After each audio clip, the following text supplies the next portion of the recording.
여러분 베드로 복음이라고 들어보셨습니까? 마태, 마가, 누가, 요한 이런 사복음, 요한복음은 들어봤어도 베드로 복음은 처음 들어보셨을 겁니다. 여러분 사실 뭐 베드로 복음이라는 것은 없습니다. 베드로가 쓴 무슨 서신이 있죠? 베드로 전후서가 있기는 하죠. 근데 오늘부터 진행되는 이 베드로 복음 시리즈는요, 베드로 전후서를 다루지 않습니다.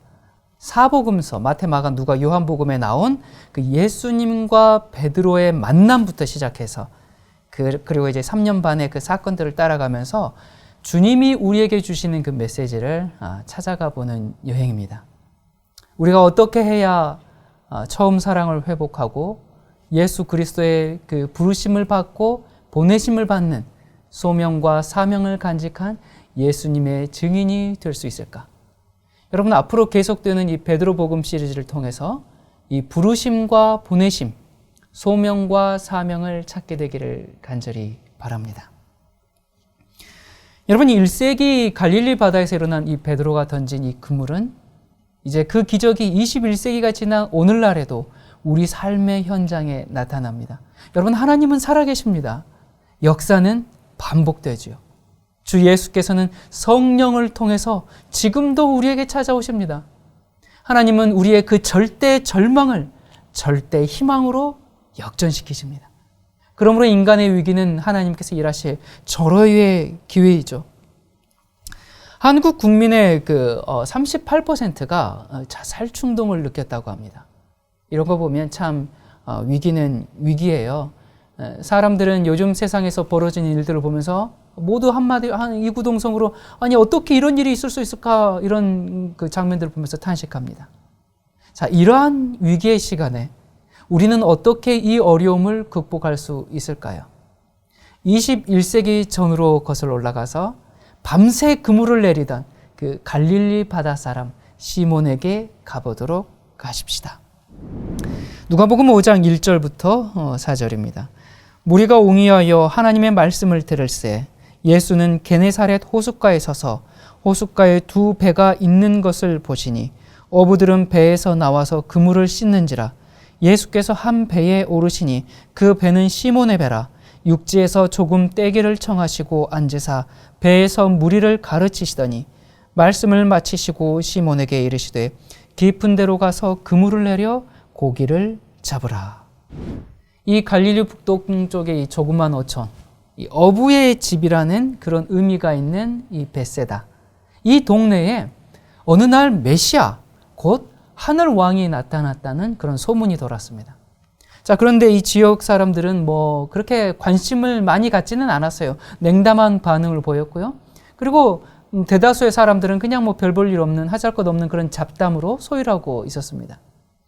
여러분 예수님께서 이제 이 동네 저 동네 다니시면서 말씀을 전하고 계셨지만 많은 무리가 처음부터 막 군중이 막 이렇게 모이지 않았어요. 하지만 예수님은 진리에 목마른 사람들을 향해서 정성을 다해서 가르치십니다. 하나님의 말씀이 선포되는 정말 아름답고 거룩한 현장이에요. 자, 그런데 동시에 이 성경은 다른 장면 한 장면을 보여줍니다. 지금 이 무리 근처에 배 두 척이 정박해 있어요. 그리고 그 배들에서 내린 어부들이 지금 뭘 하고 있어요? 그물을 씻고 있습니다. 이 어부들은 지금 근처에서 말씀을 전하시는 예수님이 계시는데 그 예수님에게는 아무런 관심도 보이지 않고요. 자기 자신들의 일에, 그물 씻는 일에 몰두할 뿐입니다. 그러니까 지금 예수님이 오셨어요. 정말 하늘의 메시지를 전하고 있는데 한쪽에서는 예수님을 둘러싼 무리가 집회를 열고 있고요. 다른 쪽에서는 이 바닷가에서 다른 쪽에서는 정말 시몬을 중심으로 어부들이 뭐 다른 어부들도 많았겠죠. 그물을 정리하고 있습니다. 자, 이렇게 그 예수님이 말씀을 전하는 이 자리와 이 어부들의 이 거리는 매우 가까웠어요. 가까이에 있었는데 이 두 무리의 관심사와 일의 성격이 너무나 달라서 도무지 접촉할 수 있는 계기가 마련될 일이 없는 것 같습니다. 자, 이 장면에서 우리는 이 그물을 손질하는 이 시몬을 보면서 이런 궁금증이 생겨요. 아니, 왜 시몬은 지금 바로 곁에, 가까이에 그 예수님께서 말씀을 전하고 있는데 그 예수님의 무리에 합류해서 예수님의 말씀을 듣지 않을까? 왜 그는 과감하게 그물을 다 내려놓고 예수님께 달려가지 않았을까? 왜 그는 그렇게 그물에 집착할까?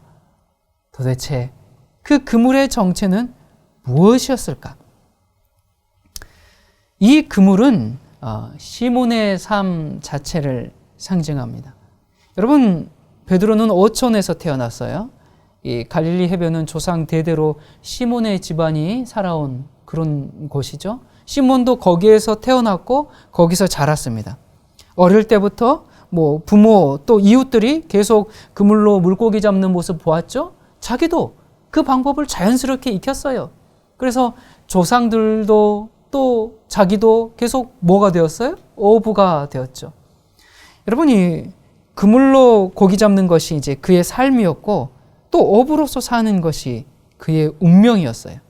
자, 이런 운명은 바꿀 수가 없습니다. 모두가 다 그렇게 살아왔기 때문에. 자, 그 다음에 또 그물은 시몬에게 어떤 존재였는가? 그물은 시몬의 생존을 보장하는 유일한 도구였습니다. 여러분, 어부로 태어난 그가 그물질 외에는 배운 것이 없거든요. 그의 마을에선 고기잡이 외에 달리 할 일도 거의 없습니다. 어촌에서.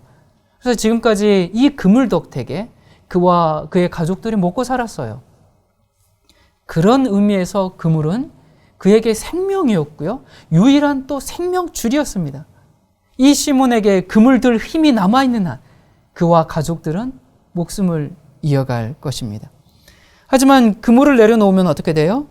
그와 그의 가족들의 삶은 절체절명의 위기에 처하게 되겠죠. 그래서 시몬이 그물을 내려놓는다는 것은 상상도 할 수 없는 그런 일입니다. 자, 그리고 또 시몬에게 그물은 뭐였는가? 그가 유일하게 잘하는 일이기도 했습니다. 여러분, 그는 평생을 어부로 살면서 그물로 고기를 잡았습니다. 일평생 그물을 손질하고 던져왔기 때문에 이 그물은 시몬의 몸의 일부가 되었어요. 그래서 이 시몬이 다른 기술을 익힌 적도 없죠. 정식 교육도 받지 못했죠. 그래서 촌스럽다는 소리를 듣지만 그래도 적어도 바다에서 그물로 고기 잡는 일만큼은 시몬도 자신이 있었습니다. 그래서 그물을 던질 때, 그물로 고기를 많이 잡을 때, 그래서 사람들이 정말 그의 솜씨를 칭찬하고 부러워할 때 그는 삶의 보람을 느꼈습니다.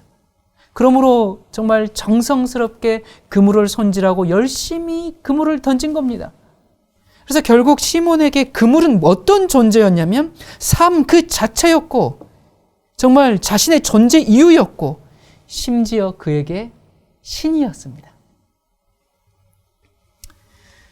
여러분, 자기 일에 충실한 것이 무슨 잘못이겠습니까? 특히 자신의 생계와 관련된 일에 온 힘을 다하는 것은 당연하죠. 심지어 참 아름답습니다. 그런데 바로 여기에 삶의 딜레마가 있습니다. 많은 경우에 정말 먹고 사는 일, 이 생업, 직장 이런 것에 몰두함으로써 물질적인 부를 축적하지만 그래서 나름대로 삶의 보람도 느껴요. 그리고 돈을 벌어서 취미생활도 합니다. 그걸로 또 가족도 부양하죠. 그리고 하고 싶은 일도 합니다. 그런데 바로 그 돈 버는 일 때문에 하나님께 온전히 주목하지 못하는 경우를 우리가 많이 봅니다. 인간이 하나님을 바라보지 못하는 그 이유 중에 근원적인 원인 중에 하나가 바로 과도의 생업에 집착하는 겁니다. 먹고 사는데 너무 바빠요. 그래서 지금 시몬 바로 옆에서 어디에서요? 시몬 바로 옆에서요. 옆에서 누가? 예수님이 말씀을 전하시는데도 전혀 다른 세상에 있는 것처럼 들을 귀가 없고 들을 마음도 없습니다. 또 들어도 별로 감흥을 느끼지 못합니다. 여러분, 이게 주님을 모르는 세상 사람들만의 얘기가 아닙니다. 많은 신자들이 직업과 신앙이 분리된 삶을 살고 있습니다. 신자들만 그러면 다행이죠. 일반 교인들뿐만 아니라 목회자들 안에서도 이런 징후를 쉽게 발견할 수가 있습니다. 목회가 사명이 아니라 직업이 된 거예요. 생각하는 것, 추구하는 것이 세상 사람들과 다를 바가 없는 겁니다. 출세, 권력, 돈에 마음을 다 빼앗겨서 목사도 신자도 모두가 뭔가에 취해 있습니다. 다들 예수님보다도 중요한, 소중한 무엇인가를 섬기고 있어요. 성경은 그것을 뭐라고 얘기합니까? 그걸 우상이라고 얘기합니다. 그런데 어쩌면 그것은 우상이 아니라 사탄 그 자체인지도 모르겠습니다. 여러분, 에덴 동산에서 아담과 하와를 현혹했던 그 뱀의 혓바닥이 오늘날에도 여전히 사람들을 유혹하고 있습니다. 금지된 과일에 눈길을 주는 그 순간 아담과 하와의 귀에 더는 하나님의 말씀이 들리지 않게 되었어요. 하나님과의 그 생명의 관계에서 떠나서 사탄과 죽음을 향해서 이동하기 시작했습니다. 이런 사탄의 유혹이 오늘날 우리의 삶에서 조금 모양만 바뀌어가지고 그것이 출세, 직업, 돈, 선악과가 이런 모습으로 바뀌어가지고 우리 삶에서 재현되고 있는 겁니다. 여러분은 목사 그렇게 하면 어떤 이미지가 떠오르십니까? 오래전에는 주기철 목사님이나 손양원 목사님처럼 딱 목사하면 청빈하고 강직하고 살신성이 나는 그런 삶의 모습 때문에 목사라는 이름만 들어도 정말 감동을 주는 그런 시대가 있었습니다. 그래서 성도들은 그런 목사님을 섬기는 것을 자랑으로 여기고 나는 굶어도 목사님께는 쌀 한 움큼이라도 갖다 드리려는 그런 정성이 있었습니다. 그렇게 서로 주고받으면서 하늘나라 공동체를 이뤄갔습니다. 여러분, 그런데 이런 모습이 이제는 한국교회에서 거의 100년 전에나 기억할 수 있는 목사라는 이미지입니다. 여러분, 요즘 목사라고 인터넷에서 이렇게 검색하면 나오는 내용들이 목사 성범죄, 목사 스캔들, 목사 비리, 목사 실형, 목사 전자발찌. 여러분 참 요즘 사람들에게 목사라고 물으면은 뭐가 떠오르십니까? 라고 질문하면요, 이렇게들 얘기해요. 일단 목소리는 걸걸하면서 쉬웠고요, 말투는 권위적이고, 입에는 하나님, 예수님 그렇게 달고 살지만 돈에 환장한 그런 이미지가 연상된다고 합니다. 제가 곰곰이 생각해 봅니다. 나는 목사라는 이미지를 쇄신하는데 조금이라도 도움이 되고 있는가? 아니면 목사놈들 다 그렇지, 그렇게 만드는 사람 중에 하나인가? 정말 두렵고 떨리는 자리입니다. 그물을 씻고 있던 시몬, 그는 자신의 일에 푹 빠져 있었습니다. 다음 날 다시 물고기를 잡으려면 그물을 깨끗이 닦고 정리해야 되죠. 그래서 정신이 온통 그물에만 집중되었기 때문에 예수님께서 가까운 곳에 계신다, 그것도 깨닫지 못했어요. 인지할 수가 없었습니다. 근처에서 무리에게 말씀을 전하시는 그 예수님께 시몬은 한눈을 팔 여유가 없었던 겁니다. 인간의 모습을 한 하나님이 바로 옆에 계셨지만 그분을 알아볼 수가 없었습니다. 왜요? 시몬은 그물을 너무 사랑했거든요. 그가 사랑한 그물은 무서운 마력이 있었습니다. 먹고 사는 일에 몸과 마음을 빼앗긴 우리가 예수님을 우리 스스로 자발적으로 그리고 능동적으로 찾아가는 게 쉬운 일이 아닙니다. 세상 사는 일이 너무나 바쁘기 때문에 그분에게 관심을 둘 만큼 마음의 여유가 없습니다. 그래서 우리가 자발적으로 주님을 발견하고 예수님 곁으로 달려가는 일도 극히 드뭅니다. 대신 우리가 우리 일에 깊이 빠져서 주님께 눈길도 주지 않을 때 항상 우리를 먼저 발견하시는 분은 우리 주님이십니다. 누가복음 아까 5장 1절과 2절에 보면 예수는 게네사렛 호숫가에 서서 호숫가에 두 배가 있는 것을 뭐 하시니? 보시니. 예수님께서 그들을 바라보셨습니다. 여러분, 무화과 나무 아래 서 있던 나다나엘을 발견하신 분도 예수님이셨습니다. 나다나엘이 예수님 먼저 찾아가지 않았어요. 그리고 스데반을 죽이고 불타는 적개심으로 살기등등해서 다메섹으로 향하던 사울을 예수님이 찾아가셨습니다. 여러분, 우리 이처럼 우리가 주님을 주목하지 못할 때, 우리가 그분에게 관심도 두지 않을 때, 심지어 우리가 그분을 미워하고 반대할 때, 주님은 우리를 먼저 발견하고 바라보십니다. 그렇게 우리는 주님에게 발견되는 존재들입니다. 여러분, 누가복음 15장에 아주 유명한 비유들이 나오죠. 잃어버린 어린 양을 찾으려고 이제 그 온 광야를 헤집고 다니는 그 목동이 있죠. 또 잃어버린 동전을 찾으려고 집안 전체를 뒤집는 여인 얘기가 나오죠. 그리고 또요, 집 나간 아들을 끝까지 기다리는 아버지의 모습이 묘사되어 있습니다. 여러분, 목동은 어린 양을 버리지 않아요. 또 여인은 사라진 동전을 포기하지 않았습니다. 아버지는 집 나간 아들을 한순간도 잊은 적이 없으시죠. 그래서 결국 어떻게 됩니까? 이 모든 일의 결과가 다 해피엔딩으로 끝나죠. 결국에 목동은 양을 찾고 여인과 또 아버지는 잃었던 동전, 또 잃었던 아들을 찾게 됩니다. 여러분, 구약에서도 우리 하나님은 항상 잃어버린, 잊혀진 인간들을 찾으십니다. 절망과 패배감 속에서 허송세월하던 그 모세는 하나님을 잊어버렸어요. 삶의 의미와 목적을 상실한 채 초라하고 쓸쓸하게 늙어가던 이 목동 모세는 하나님을 찾지 않았습니다. 세상의 중심에서 만인의 주목을 받던 그가 이제는 평범한 노인으로 추락해서 세상의 변두리에서 정말 초라하게 늙어갈 때 모세의 삶은 무의미했습니다. 그가 살아가는 시간과 공간은 공허했고 허망했습니다.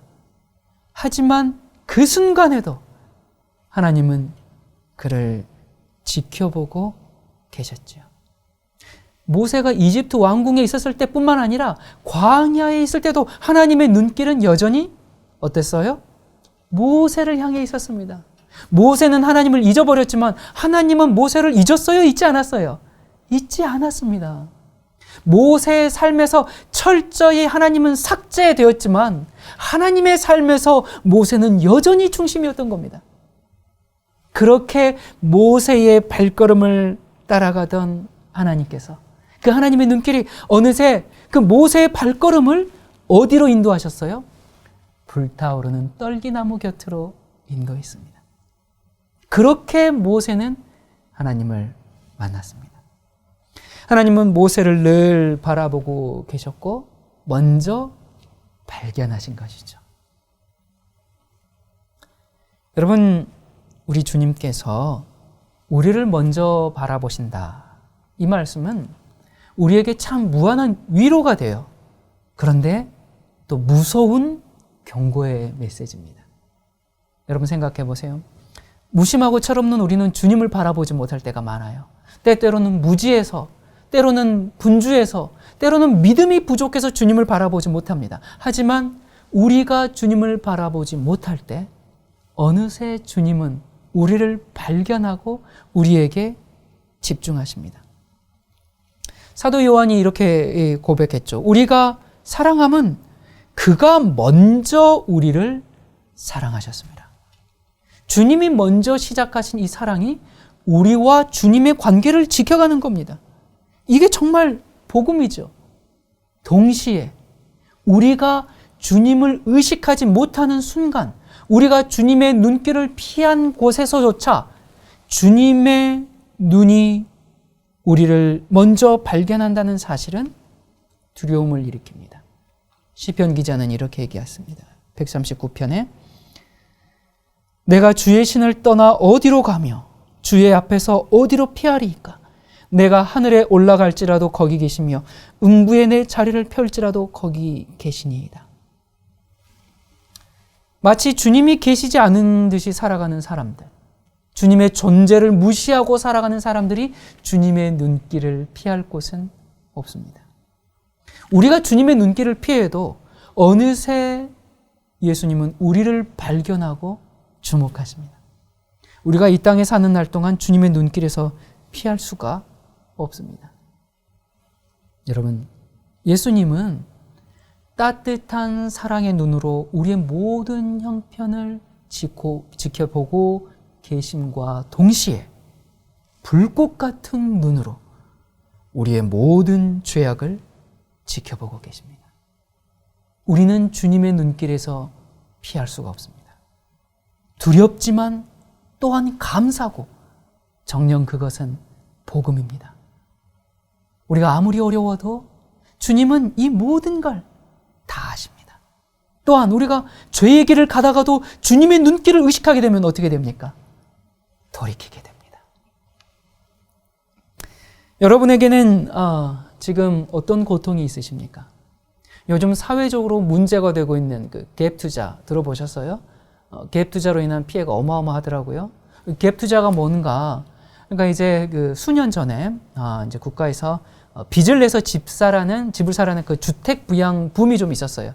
그래서 그때 조물주 위에 건물주라는 그런 말이 몇 년 전부터 우리 사회를 휩쓴 말입니다. 그런데 이제 그 피해가 지금 드러나고 있는데요. 그러니까 이게 뭐냐면 이제 그 집주인이 뭐 정말 돈 많은 사람들이 아니라 건물 한 채밖에 살 돈밖에 없는 그런 집주인이 이제 그 건물을 담보로 대출을 받아가지고 이제 한 10여 채 정도를 이렇게 이제 그 주택들을 계속 매입한 거죠. 그러면 이제 소유가 뭐 집이 한 10채 되는 거죠. 그런데 자기는 실제 집값은 한 채밖에 없는 거예요. 그런데 대출 이자를 감당하지 못하고 주저하는 순간 어떻게 돼요? 여기에 들어간 세입자들이 전 재산을 고스란히 날리고 있는 겁니다. 자, 은행 측은 어떻게 돼요? 이 집주인이 이제 이자가 연체되니까 건물을 공매에 넘깁니다. 공매가 이루어지면 은행이 우선적으로 대출금들을 다 가져가거든요. 그럼 집주인은 자취를 감췄어요. 지금 피해 세입자가 1000명이 넘는다 그래요. 1000가구죠. 그러니까 1000가구가 넘어요. 근데 이 피해자들 얘기를 들어보면 공인중개사를 통해서 부동산에서 아주 정말 적법하게 임대차 계약을 했어요. 그랬는데도 불구하고 전세금을 찾기 어려울 뿐만 아니라 지금 있는 집에서 내쫓기게 된 형편입니다. 그 사람들 중에 새 아이가 있는 가장, 집에서 쫓겨나면 애들을 데리고 지금 어디로 가야 할지 막막합니다. 또 어느 신혼부부는 여기 들어가기 전에 정말 보증금 200만 원에 월 30만 원짜리 집에 살면서 악착같이 모아가지고 결혼을 해가지고 여기 이 집을 사서 이제 전세로 들어갔는데 집주인이 행방을 감췄어요. 웃음소리가 끊이지 않아야 할 이 신혼부부 가정인데 아내와 부둥켜 안고 우는 날이 많은 겁니다. 여러분에게는 어떤 고통들이 있으십니까? 어떤 아이들은 이렇게 삽니다. 아버지가 교통사고로 하반신이 마비되었어요.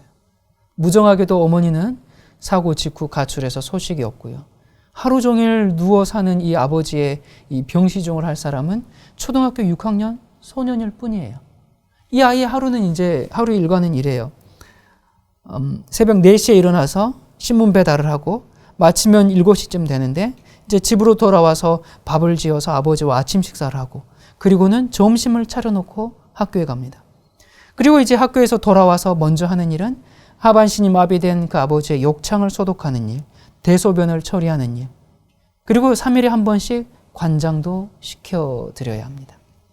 아버지는 하루 종일 누워서 신발 밑창 오리는 일을 하고 소녀는 이걸 이제 공장에 갖다 주고 또 새로운 일거리를 받아오죠. 그 다음에 이제 빨래하고 청소를 한 뒤에 저녁밥을 준비합니다. 이 아버지와 아들은 월세 4만 원짜리 단칸방에서 살고 있습니다. 컴퓨터 게임요? 할 시간이 없죠. 피자 안 사주느냐고 어리광 부릴 그런 대상도 없습니다. 핸드폰도 없고요. 메이커도 모릅니다. 이런 걸 보면 그러면서도 참 아이는 행복하다 그래요. 이런 걸 보면은 가진 것이 적다고 불행한 건 아닌 것 같아요. 가진 것이 많다고 행복한 것도 아닙니다. 오늘 우리는 너무 편해서 너무 많이 가져서 불평이 많은 건 아닌지 참 돌아볼 일입니다. 이만하면 됐는데도. 호숫가에 이 낙심해 있는 베드로를 본 주님이 우리를 지금 보고 계십니다. 우리의 슬픔을 알고 계십니다. 암이 재발하고 이곳저곳으로 전이 된 것을 알고 계십니다. 직장을 잃고 할 일을 잃은 답답한 현실을 보고 계십니다. 남편을 잃고 아내를 잃고 부모를 잃고 자식을 잃은 우리의 슬픈 상황을 알고 계시고 실패와 낙담 속에서 붙잡을 것 없는 그 허전한 마음을 알고 계십니다.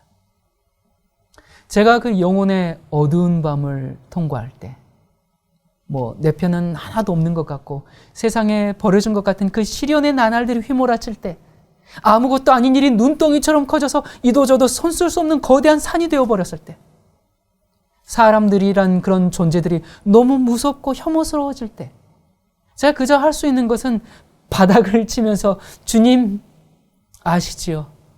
주님 지금 저를 보고 계시지요? 이것밖에는 아무 할 얘기가 없었습니다. 시편 50편 15절에 보면 환난 날에 나를 부르라 내가 너를 건지리니 내가 나를 영화롭게 하리로다. 주님 나를 아시지요? 주님 듣고 계시지요? 이것이 그 자리에서 일어설 수 있는 힘이었습니다. 여러분의 삶에 어떤 어려움이 있습니까? 우리 베드로의 하나님께 이 위기를 아래 들어갑시다.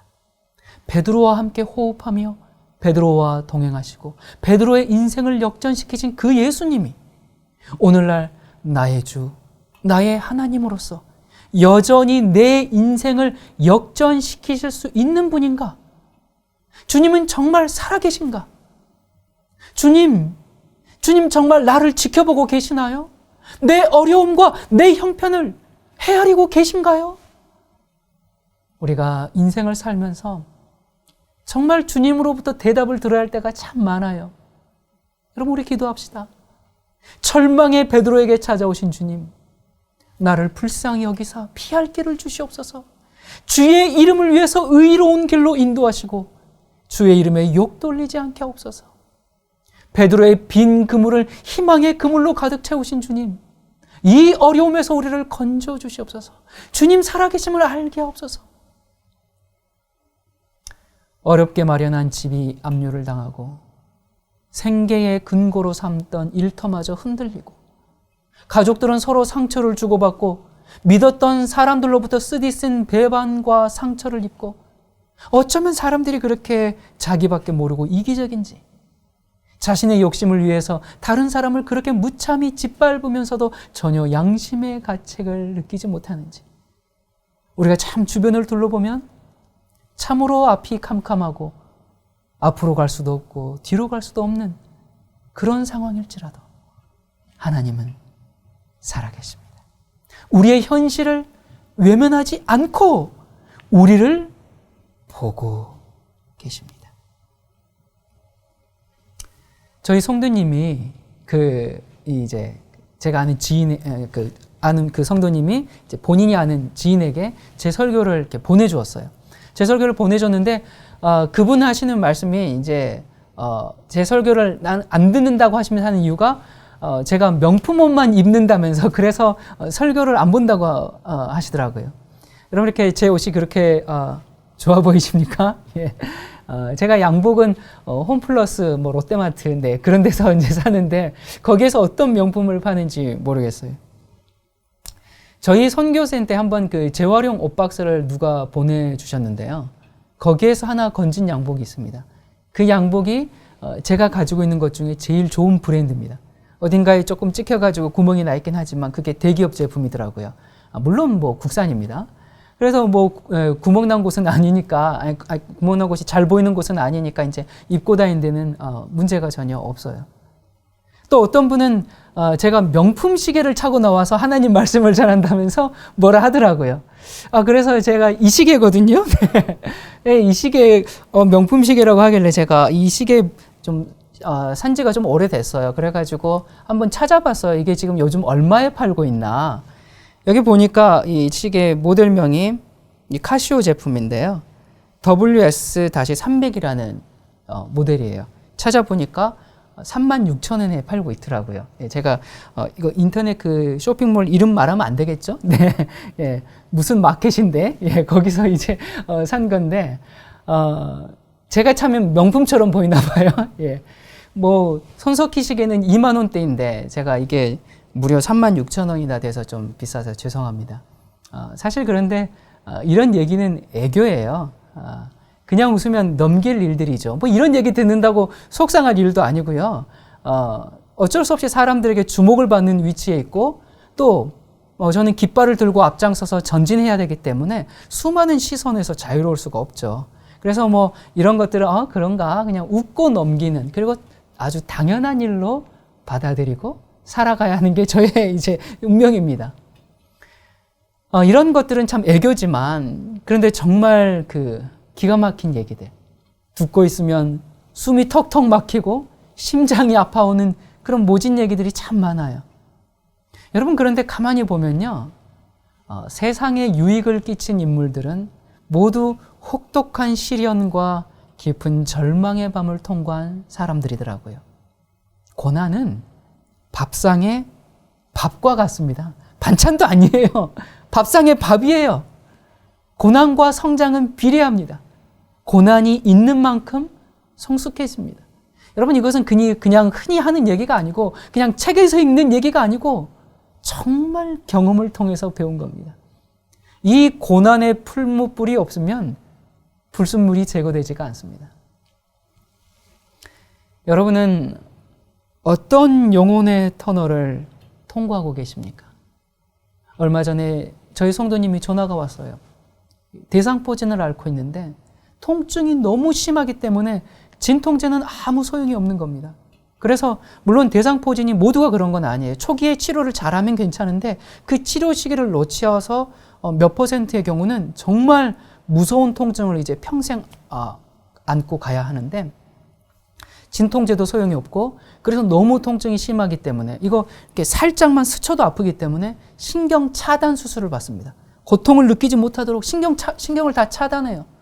그런데 신경을 차단했는데도 통증이 극심해서 어쩔 줄 몰라 하면서 전화가 왔습니다. 그런데 이런 고통을 벌써 수년째 겪고 계십니다. 참 그런 전화를 받을 때 정말 어떻게 해드려야 될지 그래서 같이 우는 것밖에는 할 일이 없습니다. 이런 고통도 고통이지만 또 어때요? 우울증, 불면증 이런 것들은 어쩌면 더한 또 고통일 수가 있죠. 여러분 그때 주님 이 고통 알고 계시지요? 그때 우리 주님 뭐라고 말씀하십니까? 그럼 내가 안다. 알고 말고 조금만 더 인내하렴.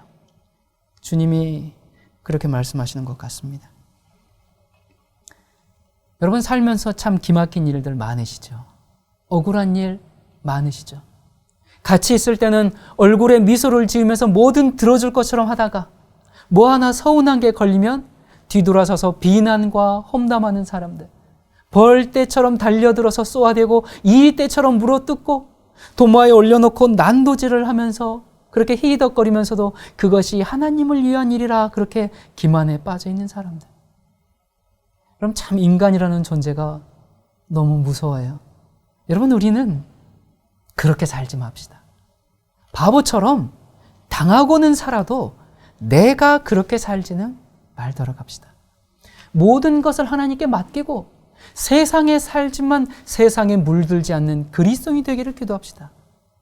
정말 듣고 있으면 암에 걸릴 것 같은 그런 얘기를 쏘아댄다 할지라도 우리를 포악하게 다루고 무정하게 다루는 그 사람들이라 할지라도 우리에게 아픔과 상처와 분노를 던져 주었을지라도 우리가 그 사람들을 무죄한 사람들처럼 대할 뿐만 아니라 오히려 그들에게 친절한 행위를 나타내기 위해서 우리가 수고를 아끼지 않는다면 우리는 그리스도인의 역할을 다 한 것입니다. 우리의 배려와 친절이 내가 기대한 결과를 가져오지 않는다 할지라도 우리가 계산하고 행동한 거 아니잖아요. 여러분, 예수님을 욕하며 저주한 그 베드로를 바라보는 예수님의 눈빛이 어떠했습니까? 자기를 욕하고 있는 그 제자를 보면서도 사랑과 동정의 마음을 거두지 않으셨습니다. 자기를 십자가에 팔 가룟 유다에게도 끝까지 사랑을 거두지 않으셨습니다. 예수님의 그 마음 정말 담고 싶습니다.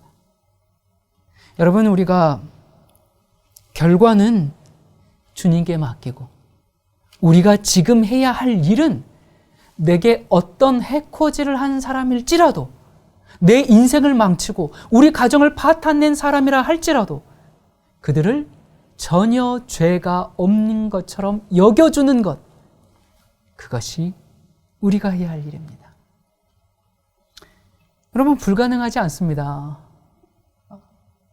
불가능한 것처럼 보이죠. 그러나 우리는 힘이 없지만 하나님은 우리 마음을 그렇게 해주십니다. 물론 고통이 따르죠. 괴로움이 따르고 슬픔이 따릅니다. 그러나 이길 힘을 주시더라고요. 그것이 복음의 능력을 경험하면서 사는 그리스도인 아니겠습니까? 여러분, 우리가 고난이 없었다면 우리가 어디서 이렇게 배우겠습니까? 하나님께서 모든 것을 공의롭게 판단하실 것입니다. 심판을 하나님께 맡기고 우리는 그리스도만 바라보도록 하십시다. 내가 대신 심판하려고 하지 말고, 여러분, 그게 다 마귀의 일이거든요. 베드로가 밤이 맞도록 그물을 내렸지만 헛수고로 빈 그물을 올리던 그날 밤, 그 밤은 그에게 절망의 밤이기도 했습니다. 그는 그 절망의 외로운 밤에 로마 압제에 대한 민족적인 분개로 씩씩거렸을지도 모르겠습니다. 로마에 빌붙어서 동족을 착취하는 그 앞잡이들에 대한 혐오가 차고 넘쳤을지도 모르겠고, 먹고 살기 위해서 밤을 새워 고생했는데 빈 그물을 보면서 화가 치밀어 오르는 그런 막다른 절망에 처해 있었습니다. 바로 그 시점에, 여러분, 그 상황에서 예수님이 옆에서 말씀하고 있는 게 귀에 들리겠어요? 쳐다도 안 봤죠. 바로 그 시점에 예수님께서 베드로의 배에 오신 겁니다. 예수님은 오늘 이 시간에도 막다른 절망에 있는 우리에게 찾아오십니다. 고통이 너무 커서 화가 치밀어 오르는 그 화병 때문에 불면증으로 고생하고 생각만 해도 치가 떨리는 그런 고통의 밤을 보내고 있는 우리에게 찾아오십니다. 여러분, 지금 영혼의 어두운 밤을 통과하고 있습니까? 우리가 주님을 알지 못했을 때 먼저 우리를 사랑하신 주님이십니다. 시몬을 바라보시는 그 주님을 기억합시다. 그 주님은 오늘도 나를 보고 계십니다. 기도하겠습니다. 우리를 사랑하시는 하나님 아버지, 우리는 하나님의 무한한 사랑을 받고 있는 대상임을 다시금 깨우쳐 주셔서 감사합니다. 우리가 죄인 되었을 때 먼저 찾아오셔서 주님의 사랑을 부어주시고 주님께로 이끄시는 그 간절한 주님의 마음을 우리가 이 시간 알게 되었습니다. 아버지, 우리가 세상을 살면서 어떠한 어려움과 고통과 아픔과 억울함과 어떠한 절망과 막다른 한계점에 다다라 있든지 간에 그곳에서도 나를 지켜보고 계시고 나를 구원하고자 하시는 하나님의 사랑의 손길을 느낄 수 있도록 도와주시옵소서. 베드로의 하나님이 오늘 나의 하나님 되게 하여 주시옵소서. 예수님의 이름으로 간절히 기도드립니다. 아멘.